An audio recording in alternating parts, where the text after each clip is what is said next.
want to welcome you to the first lecture of the chemistry first year program lecture series. There are 4 every year, 2 in the fall and 2 in the spring semester. These are the talks that were given 2 years ago in the 2009-2010 lecture series. They are up here because they exhibit the range of topics that are typical in this lecture series. We had chemical engineer talk about high pressure release systems. We have an artist talk about the overlap between chemistry and art. One of the Texas A&M's own faculty, Dr. Ursula, talked about the use of nanoscience to battle cancer. And Professor Harry Gray from Caltech spoke about solar energy.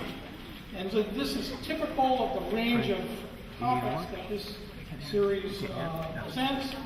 And this all has been brought to you in various pieces, one by Dow Chemical, one of their own that is speaking tonight. They provide an endowment and providing for professional development of people you see every day. It says that Dr. Amber Schaefer and Tom Long, who are the directors up in the laboratories where you've been. Expenses of the program are paid by the people who publish the textbook, Cengage Learning. Last year we had among the lectures, 2 of them. One was given by Professor Daniel Nocera. You can probably find her similar lectures if you Google them. And he talked about the global energy challenge and the use of solar power to get around the infrastructure of big energy in developed countries. And Dr. Mark Lennox here at Texas A&M came over from TIPS, and that's the Texas Institute of Preclinical Studies, and spoke about glucose metabolism and the use of positron emission tomography in monitoring such metabolism. Tonight, we will have Dr. Jim Stevens, but I will let that introduction be made by my colleague, Professor Marcella Gerensberg.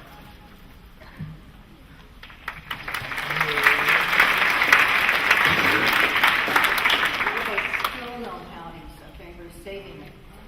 Okay, it is my pleasure to introduce tonight's speaker, Dr. Jim Stevens, Corporate Fellow of the Dow Chemical Company, inventor and chemist extraordinaire. Dr. Stevens was born in Florida, but he moved all over the U.S. for a while, spending many years in New York. He was a chemistry major and music minor at the College of Wooster in Wooster, Ohio.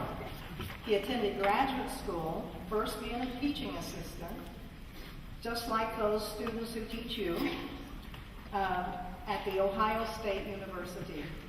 Following his graduate studies, he immediately joined the Dow Chemical Company in 1979, where he has had a stellar career as a research chemist and leader in the area of catalysis for carbon-carbon bond formation and the production of polyolefins. Up to 6 billion pounds per year of recyclable olefins or polymers that are used in recyclable plastics, clear plastic wraps, for protection of food products, all these things that make our lives healthier and also make our lives easier. Dr. Stevens is an inventor on almost 100 U.S. patents, closing in on that. And he is now involved in the development of sun capturing photovoltaics to be incorporated into roofing materials so that your roof can be a solar collector. These will be Dow's powerhouse solar shingles. As you might expect, Dr. Stevens' work has been recognized by many promotions at Dow and by many awards, both nationally and internationally. He holds the highest research rank at Dow. He received the Perkin Medal in 2006.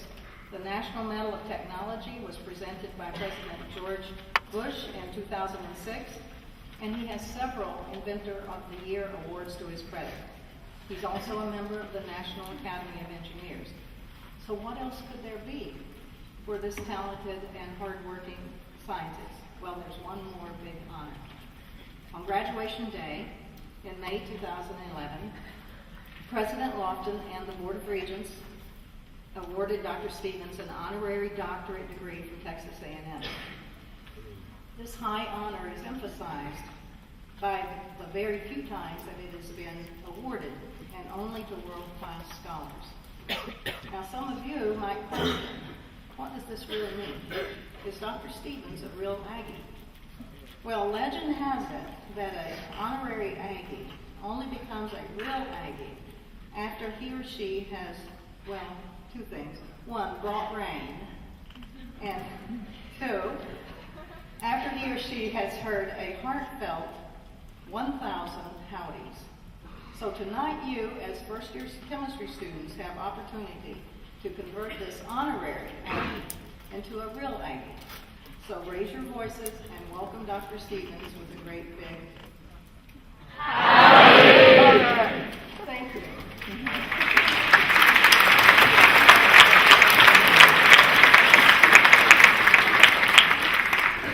I thought I got to say howdy. So howdy! Howdy!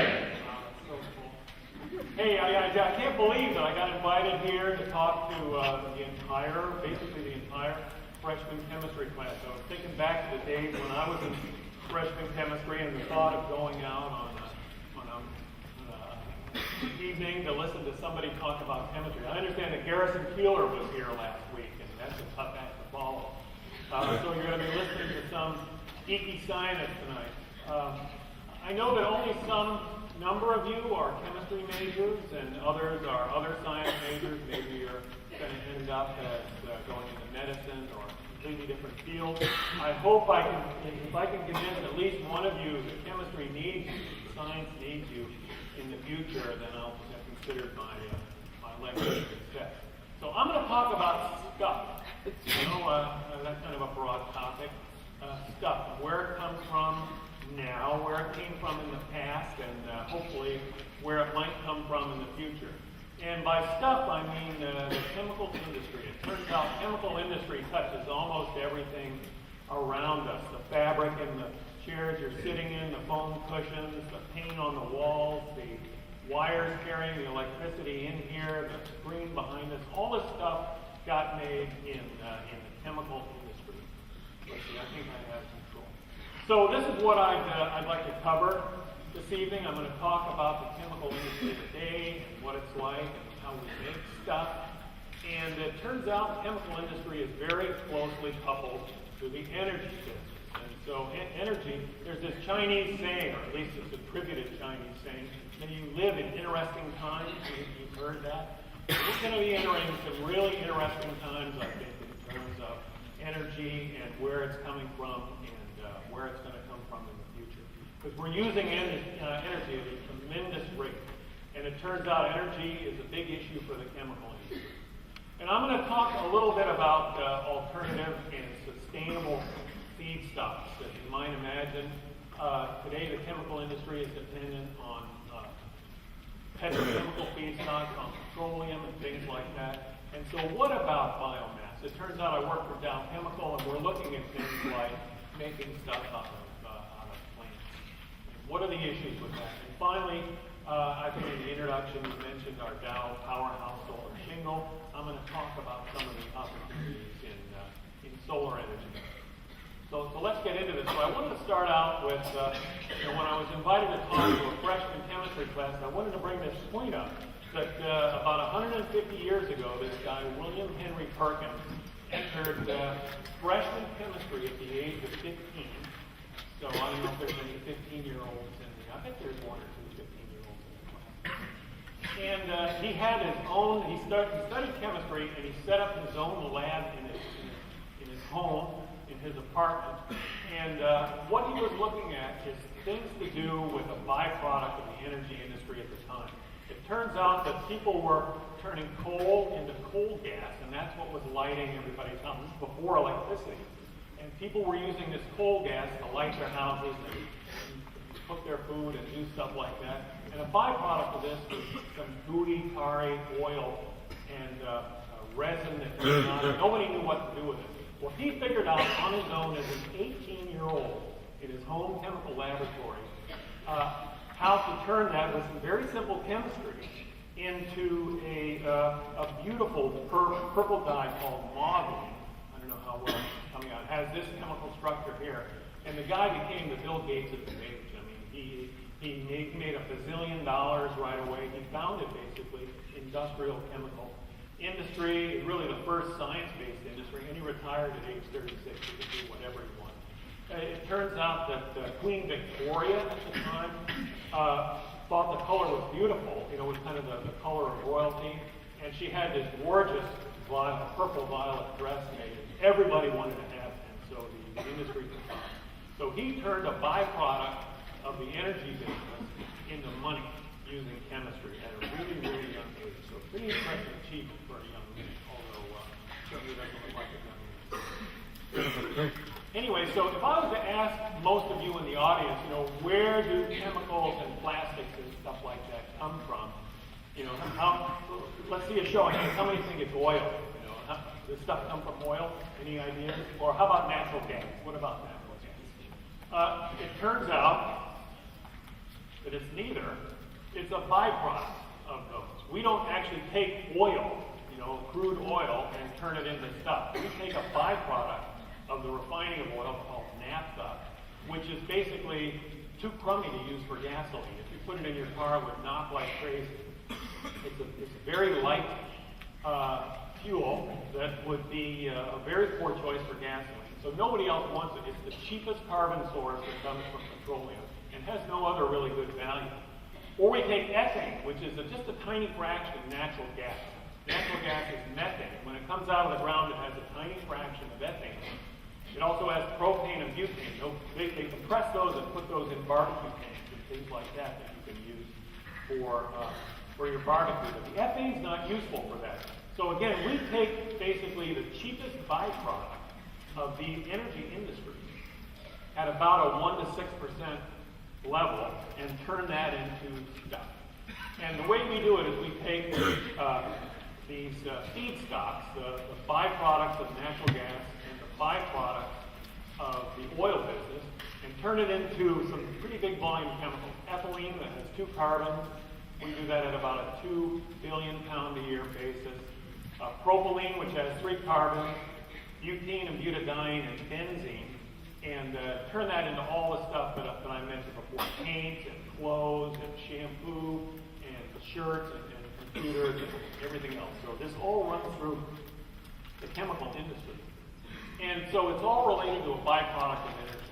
And we're using energy right now at a prodigious rate. We're using it at an amazing rate. There's about 7 billion people on the planet, and everybody's using a lot more and more electricity. So we're using on the order of 356 exajoules, whatever that is. That's a really, really large amount of energy. This much comes from oil, from coal, natural gas. The renewable is very, very small fraction right now. So out of this 536 exajoules of energy total, chemical industry uses about 38 exajoules, so about 8% of the world's consumption. Very significant, but certainly not a major amount. One thing that I found interesting when I put this slide together is how much electricity is lost in transmission. Look at this chunk of power that basically gets thrown away heating wires in the earth to deliver us the energy that we need. But about 8% of the world's energy gets used to make chemicals. And the need is real and growing. And if you look at where we're going as a nation, okay, right now, there's a quote here from William Chamades, he's a professor at Environmental Science at Duke University. We're heading to a real storm here where U.S. oil production is going down and the consumption is going up. Of course, we're making up the difference in imports. And it's not because we're not trying to get oil. It's just that all the easy oil used to just seep out of the ground in some places and they just scooped it up. We've taken all that oil. Oil that they get now is like 6 miles under the ground. It's really, really tough to get the remaining oil. So oil is getting more and more scarce, consumption is going up, and you see headlines like this. There's a very reputable newspaper here, the Weekly World News. Used to get it in the grocery stores. I was really shocked to see this newspaper go out of business recently. But you can see headlines like this all the time. World supply will be gone in 6 months. And it says, of course, here, it's all true, right? And then you also see headlines like this, right? Oil found on the moon, gas prices will rise. You know, probably the truth is somewhere in between. But,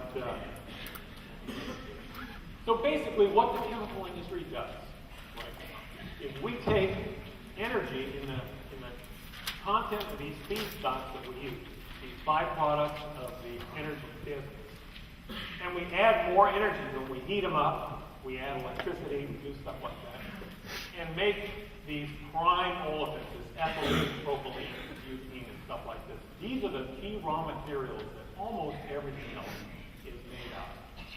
Then we add more energy, so you can see there's a lot of energy involved here. Do some sort of chemistry and make products. And one of the issues here is energy anymore is priced on the time scale of seconds. You know, you could go speculate in energy futures right now. Actually, the market's closed right now, but tomorrow you could do that.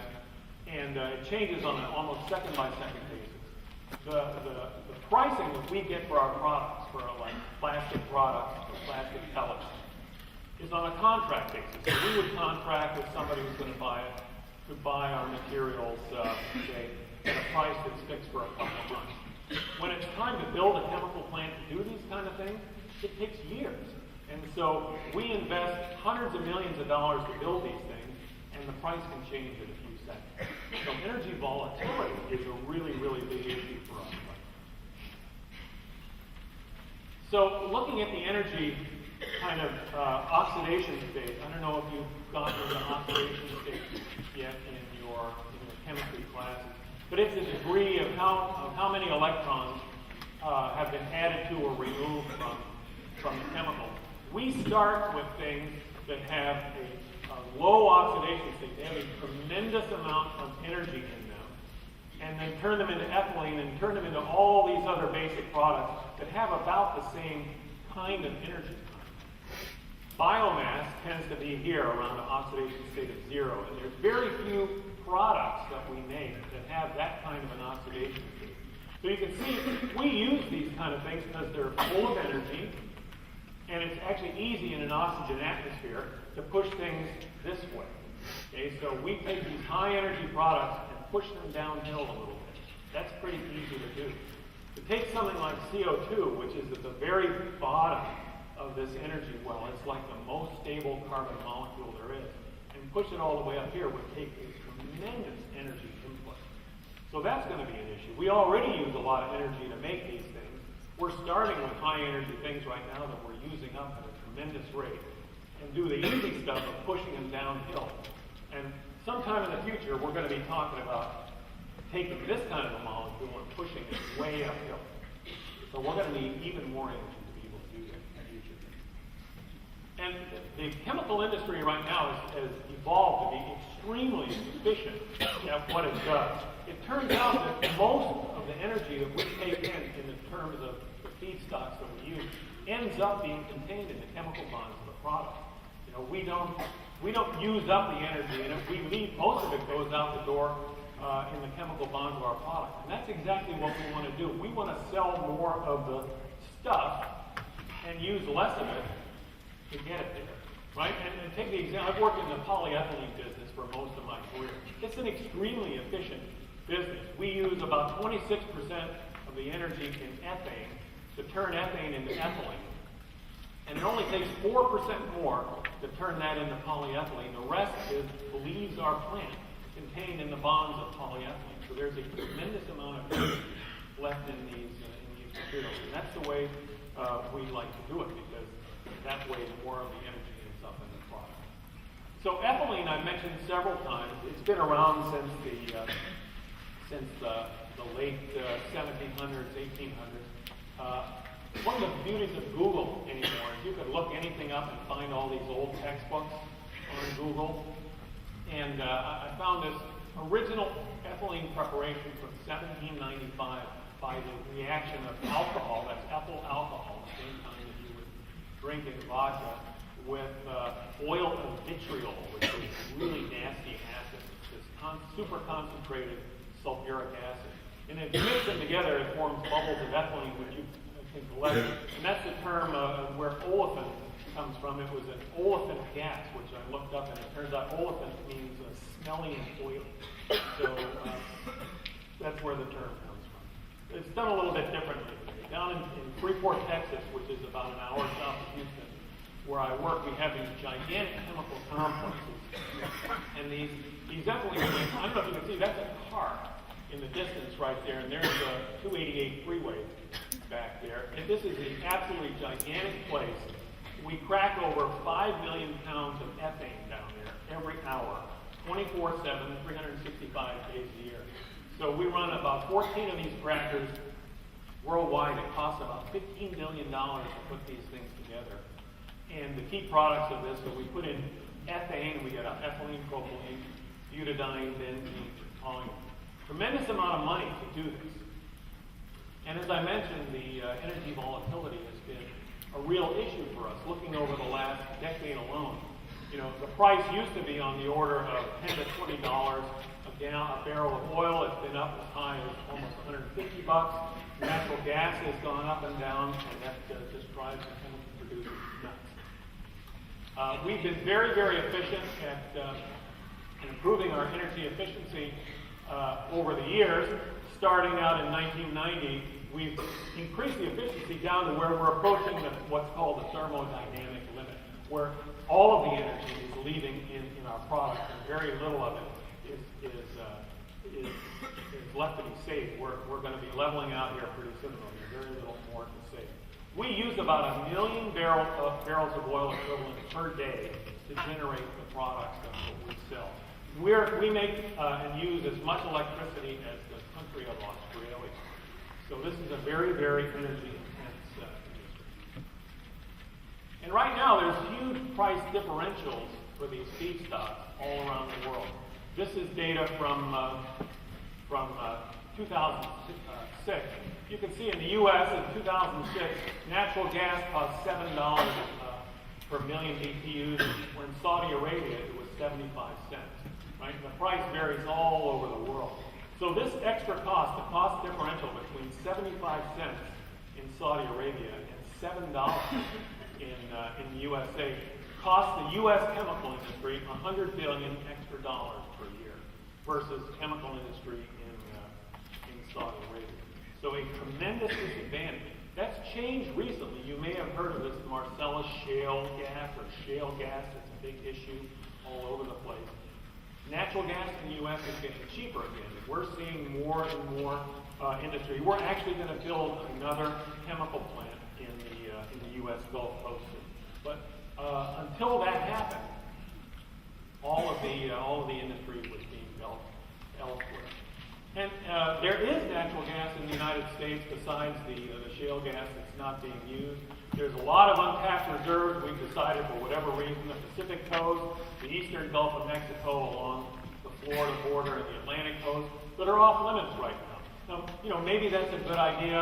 I can certainly understand why it's okay to have areas where we don't have to drill all over everything.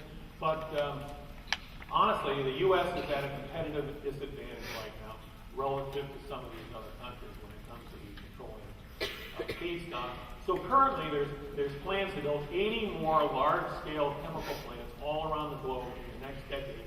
And only one, the one that we're planning on building, is planned for the U.S. All the rest is going to where the cost of these feedstocks, these hydrocarbon feedstocks, is much less. So that's a real issue for us. And if you look at what it costs to extract oil from various places from around the world, what this is a plot of the total production cost for dollars per barrel versus the total amount that's produced in millions of barrels of oil equivalent per day. Right now, we're using about what this yellow bar is. The world uses about 85 to 90 million barrels of oil a day.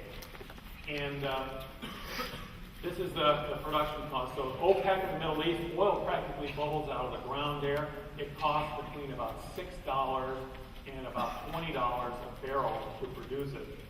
And and they can produce a lot. These other ones are more expensive as you get into oil sands and oil shales and sugarcane-based biofuels. They're more expensive.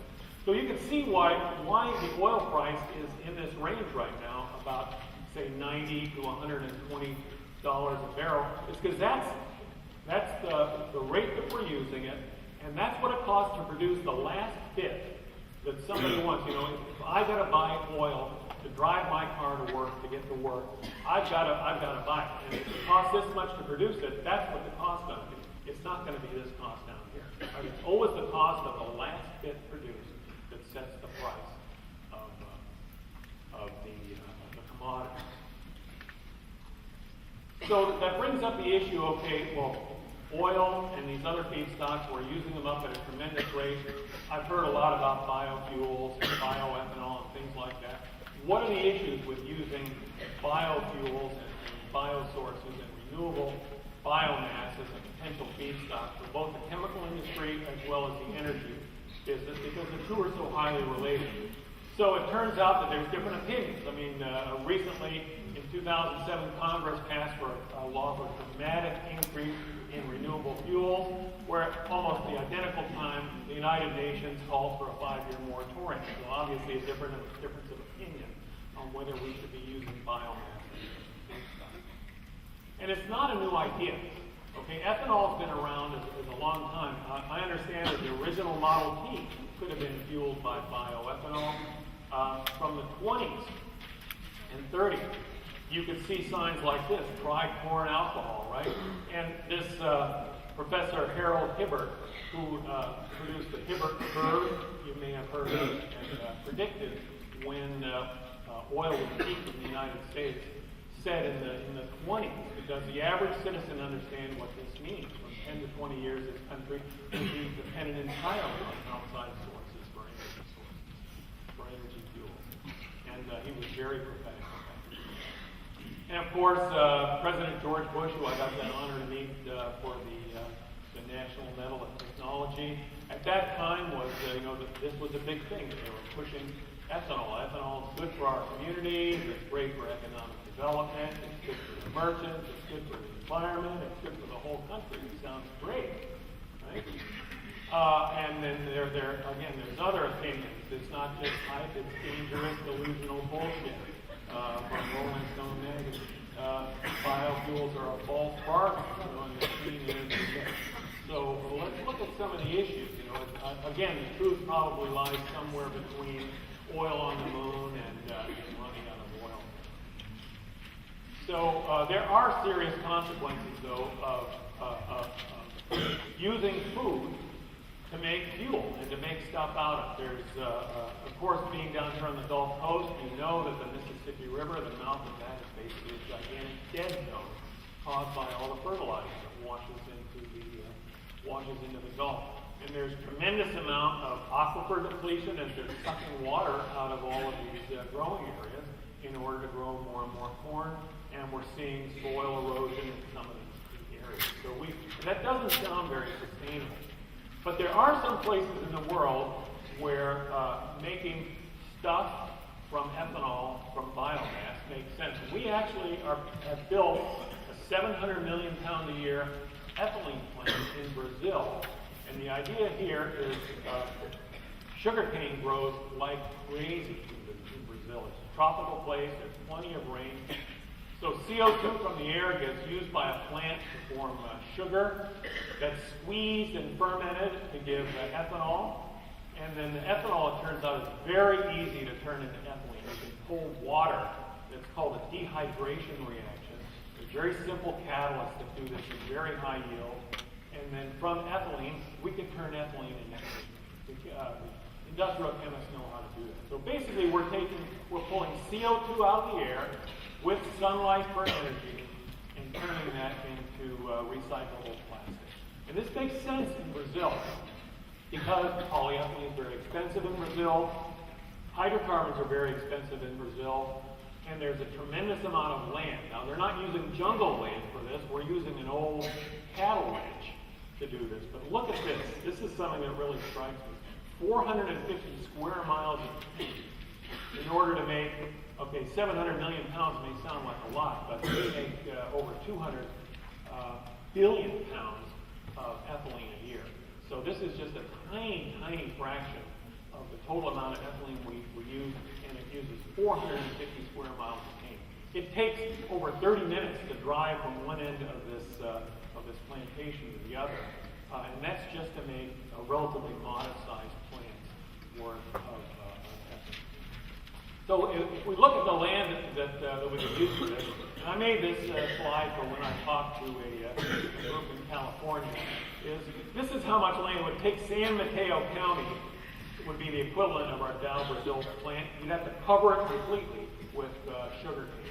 If we wanted to make all of our linear low-density polyethylene, you'd have to use Monterey and Santa Clara counties. To make the world's linear low-density polyethylene, it would use all of LA and San Bernardino counties. And basically, to make global ethylene, would take the entire state of California. Now, maybe that's a really good use for California. I don't know. But I think the Californians would be upset about it. You know, we'd have to cover every square inch of that state in order to make ethylene. The sugar cane, of course, sugar cane wouldn't even grow in California. So, what if we wanted to make gasoline this way? You know, what kind of land would that take? Well, it turns out we as a country travel some approximately 3 trillion miles a year in our cars. So what would it take? Well, if we use corn ethanol and tried to drive 3 trillion miles, and so right now you can get between 1 and 200 gallons per acre of ethanol with corn. Let's assume that you could do a lot better. You could get 500 gallons per acre. And let's assume you get 20 miles per gallon average. Actually, ethanol gives you much worse mileage than gasoline does. So that'd be a stretch to do that. But it would take 3 states of California just to drive that 3 trillion miles. If we use biodiesel, it would take almost the whole country to do that. And that would be assuming that we increase the yield to 100 gallons an acre and you could get 40 miles per gallon of biodiesel. Well, what about solar? Well, if we were to use the efficiency that you could get with solar right now and use electric cars, it would only take a modest amount. San Bernardino, Riverside County is a very desert county. So you can see the difference. I mean, this looks just ridiculous. There's no way we could do that. This is a lot, but it's looking maybe impossible. There's another issue there. We'd have to be investing in a new plant every 8 days and spending $200 billion in capital in order to get even a fraction of the bioethanol that we need. In order to make even 9% of the U.S. consumption in liquid fuel, we would have to just be building new plants all the time. And that's just not happening. And it would take some, well, what about cellulosic ethanol? I mean, we've heard about corn ethanol and sugarcane ethanol. What about cellulosic ethanol? Well, the promise is maybe we can go from 4.6 tons per acre of switchgrass up to, let's say, 15 to 20 tons per acre, and more in the future. That's the kind of level we have to get to. Well, at Dow, we've invested in taking corn productivity and soybean productivity. We've invested a lot of money, some $12 billion in 2010 between the various chemical companies working on improving crop yield. And it's taken 50 years to triple the productivity of corn. By productivity, I mean so much energy and sunlight falls on an acre, how much energy do we recover at the end? So it's going to take a long time, and it's going to take a lot of work in order for people to improve the yield of products from these biosources. And there are satellites now that can monitor net primary productivity, which is, again, as I mentioned, the amount of stuff that you can get compared to how much sunlight fell on an acre. It's improved very little over the last 17 years. So something's really got to change. And the equivalent of 12 refineries for gasoline would take 796 cellulosic ethanol plants, each about 100 million gallons a year.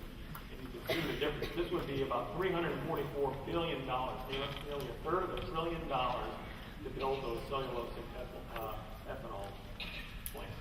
So we have a long way to go. It's not, it's not a very optimistic picture from my point of view. and then comparing that to various industries, it takes a tremendous amount of money to build these things. Facebook, the largest social community network on the internet, the original investment, $41 million. Boy, that sounds like a pretty good deal. $41 million, and the guy, Mark, what's his name, is a bazillionaire now. He's the current Perkin of our age. But a nuclear power plant is about $5 billion. We haven't built one of those in over 30 years. Coal, about $2.3 billion. And chemical plants, $320 million, for just a tiny fraction of the ethylene used in the world. So the amount of capital that's going to be required, the amount of money that somebody's got to come up with to build all these things is a stunning, stunning amount. We don't have a lot of money right now. And again, this makes the same issue. Comparing what it would take to replace the current global ethylene, which is the basic feedstock for all of the stuff that we use. This is the total yearly capital expenditure of the top 50 chemical companies in the world. And this is the kind of money that we would have to spend on these various technologies to convert it to cellulosic ethanol or coal or sugar cane. Somebody's going to have to be coming up with a lot of money to pull this off. And here's the basic problem. Plants are just not very efficient. Plants have very poor efficiency at capturing sunlight and turning it into something that they can use. Photosynthesis is not bad.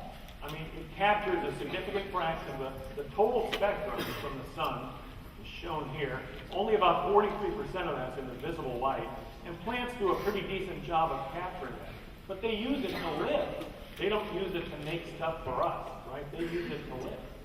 And so if you look at the efficiency of taking the sunlight energy, water, and CO2, putting it through a plant, and coming out with something like a carbohydrate that we can use, it's only 0.9% efficient for the very best plants there are, like sugarcane. Corn is less than 0.3% efficient. Algae, there's a lot of talk, and we're evaluating algae right now, about 0.6% efficient right now. 2 to 4 is what people are promising. So at these efficiencies, we have a long way to go. It doesn't matter what the solar energy process is.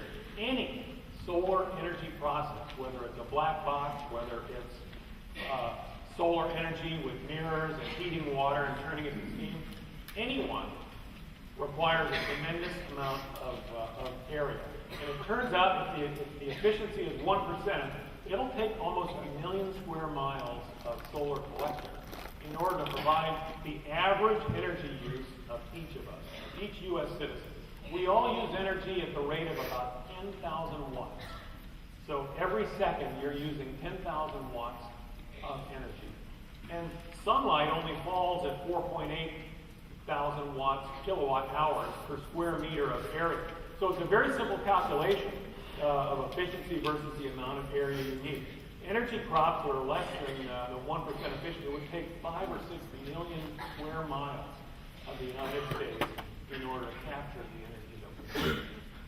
So that's a major issue. These low efficiency processes could potentially be used as feedstocks, but there's no chance that they could be used as feedstocks and energy. There's simply not enough sunlight energy falling on the earth to use such very low efficiency materials to convert to stuff we need. We need numbers like 30%, 20% efficient solar cells in order to have a chance of using this work.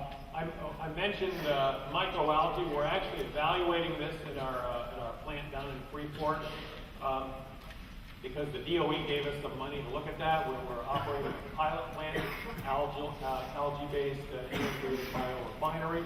Ultimately, it takes CO2 from a coal-burning power plant and turns it into ethanol, and then we can turn the ethanol into stuff. But one of the issues with sugarcane here is, it doesn't work here because we're not in the tropic. It requires a tremendous amount of fresh water and really good land. And of course, you don't want to see, the loss of the tropical forest to make energy for us. Algae can be, they run in salt water, and so they can presumably be used near the ocean, on desert and wasteland. But honestly, I'm very skeptical about how this is going to work due to the cost of all these reactors. And again, the yield of these things is so very, very low. some intrigue, some possibility. If CO2 really becomes a big issue, okay, these are a way to capture the CO2 from a coal plant and do something with it. People are talking now of taking the CO2 from a coal-burning power plant, capturing it and sequestering it. And by sequestering it, they mean separating it from the rest of the gas and pumping it underground. Well, CO2 is a high-pressure gas, and the thought of pumping CO2 into the ground, there's no chance for that to leak. If any of it leaks, then we've wasted our time and energy, and we've made the situation worse. So I'm not optimistic about the opportunity to sequester CO2 in the ground, but it's potentially a large business opportunity for us. Better, I think, is to take the CO2 with some high-efficiency conversion process, make ethanol, turn that into ethylene, and we can turn the CO2 from the air that may be causing a problem into the stuff that we use every day. And this is stuff that we use on a scale where it can actually make a difference in the amount of CO2 in the air. So sequester CO2 not as a gas to pump underground, but as useful stuff. And there's a lot of people looking at things like this. It's potentially, as I mentioned, a huge business. There's 50,000 power plants that use coal around the globe right now. They generate 10 billion tons of CO2. Wow, that's a lot of CO2 out of the 25 billion tons a year emissions. So almost, what is that? Almost a third of all the CO2 emissions come from coal power plants. If this could be a business for us to capture that, we're looking at that. It would be an absolutely enormous business. I'm going to show you one example of a scheme that people are talking about that has absolutely no chance of working. We actually had this company come visit us. We're a major manufacturer of sodium hydroxide, which is called caustic soda. And what they want to do is spray caustic soda into the exhaust gas for a coal-burning power plant and react with the CO2 and trap it as sodium bicarbonate or baking soda. And so we took a look at that. Does that make sense? And if you think about it initially, this could be a really, really good deal. But part of my job is to do technology evaluation when people come to us. So this company's Ionic. They're actually based here in Texas. They raised some money from investors. And their idea is they're going to take this sodium hydroxide of caustic soda that we make and spray it into the exhaust stack where carbon dioxide from coal-burning power plants is around, and we're going to trap that as baking soda. And so, at first blush, that seems to be a natural fit for Dow because we're the world's largest manufacturer. They actually have this ad that you can look at online, on the internet, making cookies from coal. They actually take the waste gas from a small power plant and make cookies out of it instead of on the Isn't this a great use of waste CO2? So let's take a look at that. Well, the first thing we did is how is this caustic soda made? Well, we take sodium chloride or salt and water and a whole bunch of electricity. A lot of electricity, and that makes sodium hydroxide or caustic, chlorine, and hydrogen. So you ask the question, okay, we want to capture the sodium hydroxide from the CO2 of one 600 megawatt power plant. That's 7 billion pounds a year of sodium hydroxide that would be required. So it would be 7 billion pounds a year, which is 5% of the world market of caustic soda, and that would be to capture the CO2 from one power plant. There's 50,000 of these in the world, so that seems like a problem. It would take $4 billion to build the capacity to do this. That sounds like a problem.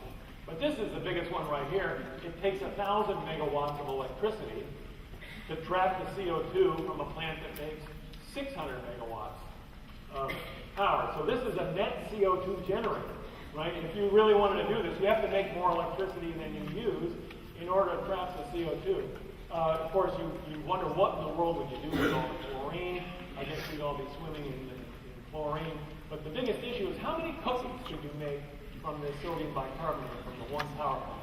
I calculated you make 800 billion cookies a year using my mom's chocolate chip recipe. And from that, each of us would have 300 cookies per human per day. So there's real issues. I mean, the scale of this energy is so huge that it's just the scale is a problem. Of course, the DOE and all They gave them a grant for $25 million. Why can't they give a grant, to you guys, to the professors here, to do real chemistry? Sometimes I wonder about that. Anyway, so really the solution, what is the solution? The solution is high efficiency solar energy. These low efficiency schemes just cannot work, just because of the efficiency alone. Okay, it's the average solar energy that falls on the Earth is some enormous number. Of course, most of the Earth is water, but there's lots of solar energy that falls on the Earth. The trouble is, all of these biological sources that use it are very, very low efficiency, and you just take too much land to make anything useful out of it. But if you had a 20% efficient PV cell, right, you end up capturing a lot of energy. So let's look at what that means. And the cost of solar for photovoltaics are semiconductor devices that directly convert sunlight energy into electricity. And that's what I've been working on for the last couple of years. The cost of these things has been absolutely plummeting recently, and this looks like it's leveling off, but it's still continuing to drop. And many of the solar companies are looking at explosive growth right now. Just in the last 2 months, 7 gigawatts of new PV power was ordered to be installed in the United States. That's the equivalent of 7 large nuclear power plants just in the last 2 months. You know how many nuclear power plants have been installed in the last 30 years? Zero in the United States in the last 30 years. 7 nuclear power plants worth of photovoltaics installed in the last 2 months. So this is really taking off. So we took a real hard look at what's involved in these installations, and it turns out that they're still a little expensive. The price is coming down, but they're still pretty expensive. And what are the big issues? The big issues are that they're difficult and expensive to install. You have to get solar installers crawling all over your roof with these expensive and heavy panels. And honestly, they don't look very good. They can make a lot of power, but they don't look very good. So we did an analysis of the cost of installing a solar system. And most of it is the installer's overhead. This is the photovoltaic material itself, the silicon, the labor, and the other thing. It's not the solar cell itself, it's all the other costs that add up to the installation costs that add up to the big cost. Now, what we decided to go after is residential rooftops, because it turns out there's enough rooftop area on everybody's house to make we can make essentially all of the energy of the electricity use in the United States if we had 30% efficient solar cells on our rooftops. There's enough area on our rooftops to make all the electricity we need. And so what we decided to do is make a solar shingle where we're incorporating these photovoltaic materials into an actual roofing product that can be installed by completely unskilled roofers with hammer and nails. And so what we've built is a plastic module that uses these cheap thermoplastics that we've invented. And then here's a net zero energy house that we built in Michigan, which is not a particularly sunny climate. So this area of solar shingles on its roof provides all of the power that the house needs for an entire year. So your net energy bill over the course of a year is zero with a house such as this. So basically, to cap it up, again, today is in the past. The key building block for the stuff that we use comes as a byproduct of the energy business, and that's changing as the energy business. Chemicals require tremendous input of energy. They're basically solid forms of energy, and as we're depleting our fuels and greenhouse gas issues become bigger and bigger, this is going to be more and more of a problem.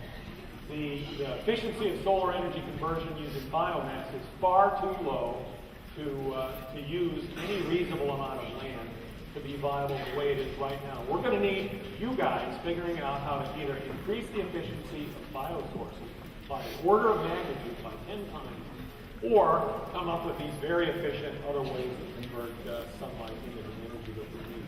And today, solar energy, especially photovoltaics, are the most promising way to make electricity. Electricity is great, but it's not, it's easy to use as energy, but it's difficult to turn into the feedstocks. So thanks for your time. I appreciate the offer to come here and say howdy to everybody. If anybody has questions,